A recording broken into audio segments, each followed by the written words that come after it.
So from my side, welcome to this event. Really looking forward to the conversations to come. My title is a dead giveaway for where we're going. I'm going to propose identity verification as a means for fraud prevention. So here's a look at how we get there. I'm going to start out talking about the missing link, which is often found in digital identity. That will bring us to realizing a need to really reduce the complexity of our security environments, how Zero Trust plays a role there. And of course, connected to all of that is identity verification and proposing this as a preventative measure.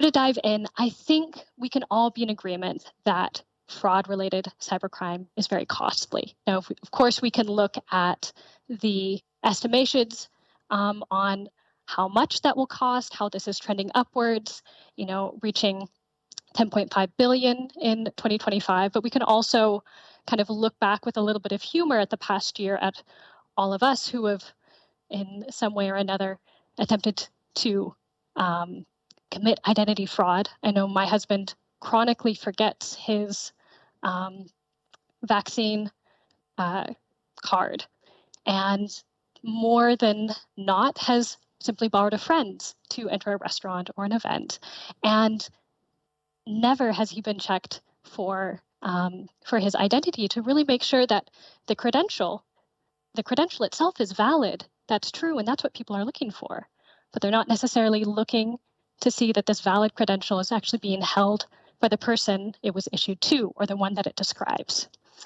So that's perhaps a humorous look at this very serious question of, as we transition to heavier dependence on digital identities, how are we going to deal with fraud?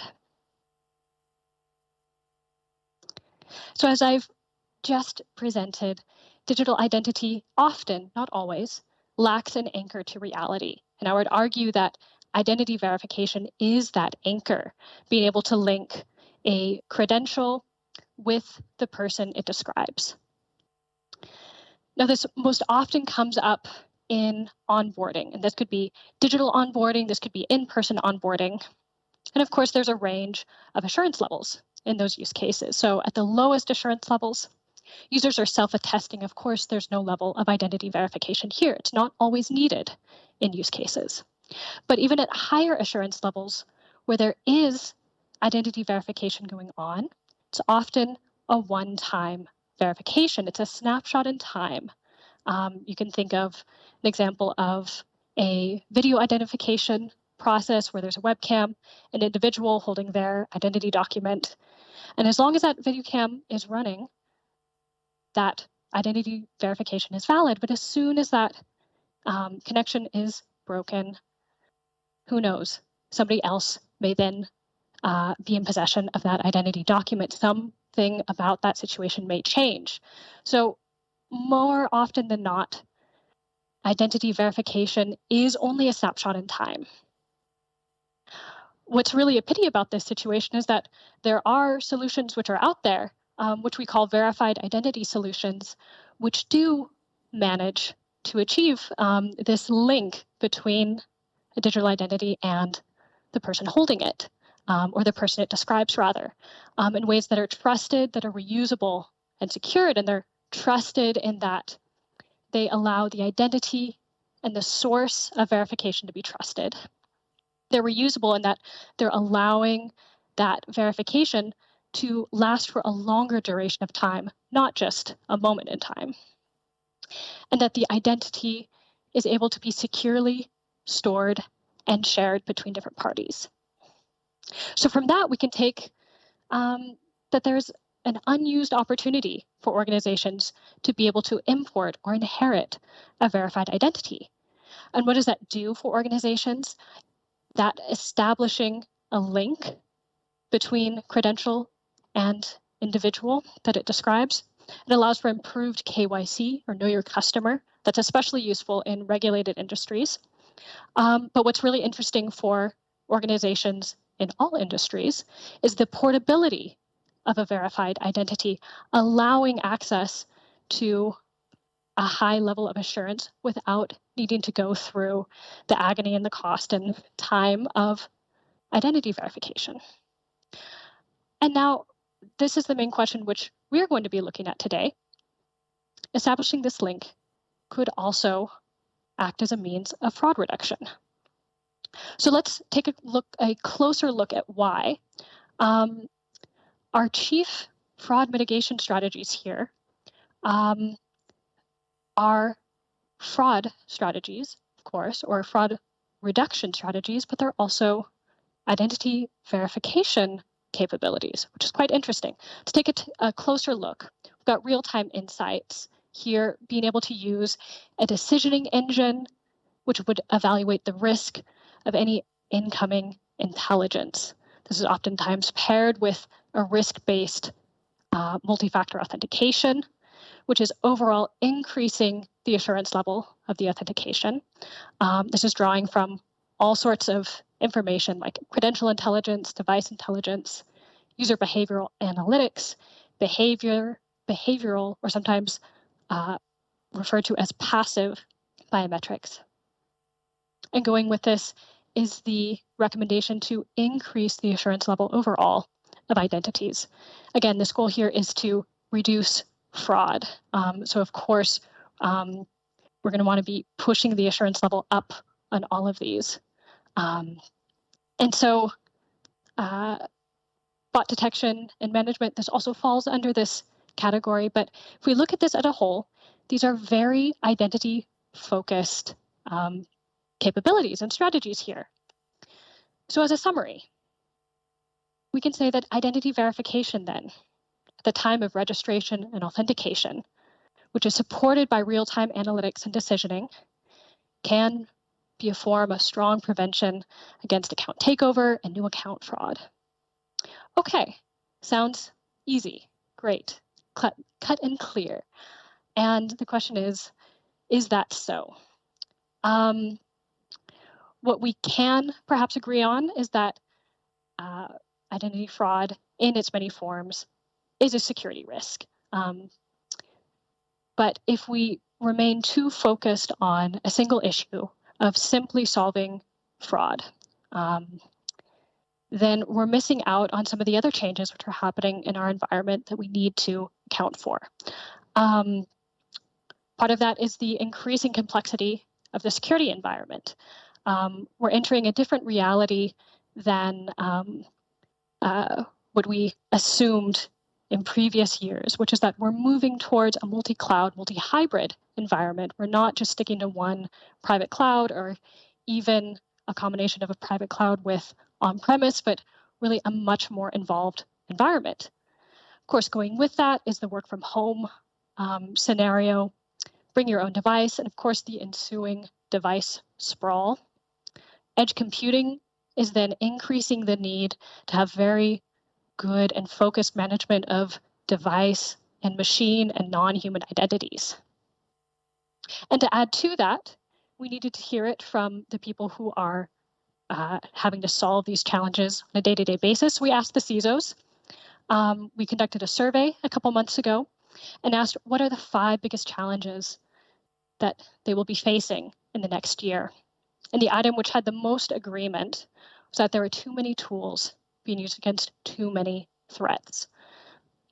So to look at this in summary, we do have an increasingly complex and interconnected security environment, but our strategy of throwing specific tools at specific problems is not working, and it's creating too much noise in an area where we need simplicity and a stronger overview. So how do we go about that? I hope it's not too early in the event to bring up zero trust. Unfortunately, it's already relevant, so I apologize. But I'd like to bring up this hopefully familiar phrase of don't trust, always verify. It aligns very literally with access management, in that if you shouldn't trust those familiar access requests that are coming in from employees, from partners, from a recurring customer. You should verify that indeed they are still in possession of a valid credential, which is describing themselves. So that puts identity in the center and is using that as a preventative action against fraud. And we can boost that even higher when we base it on verified and validated digital identities. So a valid question which you may have is, well, if we're trying to reduce the number of tools which are focused on specific problems, then why are we adding identity verification in here? We already have fraud reduction. Well, as an analyst, I need to point out trends which are happening. And a trend which is happening here is that these two areas, these two market segments are approaching each other. They're having more and more shared capabilities, which is quite interesting in this scenario. So if we look at fraud reduction capabilities, you of course have things which are specific here, like credential intelligence, user behavior analysis, bot detection. But we also have, if you look on the right, this growing list of shared capabilities, which does include ID proofing, device intelligence, behavioral and passive biometrics, credential intelligence in the sense of looking at sanctions, blacklists, politically exposed persons lists, and the underlying basis of a risk-based decisioning. Identity verification also has its own specific capabilities, mostly around document proofing and onboarding of those documents and creation of a digital credential from an identity verification standpoint. That's also using optical character recognition, near field communication, things like that. So another question which could arise is, what do you do when a fraud case shows up with your identity verification system in place? How does that actually react to potential fraudulent behavior? Typically, it's there to leverage automation and then escalate so that you have more information and know better what to do. So an organization would set their own risk acceptance, which would mean either permitting or denying a request in normal scenarios. When an interesting case comes up, it would then cycle through to an automated response, either to re-authenticate or to step up that authentication, or to go through a series of measures, perhaps putting a hold on an account or any other mitigating measures until it's more certain if that access request was fraudulent or not. So with that, I'd love to leave you with some recommendations. And we've gone through several different ideas today, but I'm going to try and bring that back together here on this slide, which is we've understood that there's a need to reduce complexity in our security environment. We have identity verification as a proposal to combat fraud. So how do we bring these two together in reducing complexity, also with identity verification? Part of this is the ability to achieve more than one goal. So if we widen our perspective, it's not just about reducing fraud. What else can we do with this? Part of that is being able to deconstruct a user journey or to make the user journey more modular, less rigid. So for example, we can bring identity proofing into the registration process, actually so they happen in parallel, and that a successful identity proofing then triggers an automatic registration. We can also bring in authentication as an additional fraud check. So moving this identity verification, what could traditionally happen at the beginning of a process to later in the process. And so overall, the recommendation that I would be giving to you is to look for opportunities to reuse identity, specifically verified identity, to achieve multiple purposes. So to introduce fraud reduction into the user journey, to make it more modular and flexible and more what users are expecting. And also to be able to inherit trusted identities from those trusted organizations and issuers, building your own ecosystems. So with that, I threw quite a lot of information at you. I welcome any questions that you may have. Send those to Christopher. And thank you very much for your time. Back to you.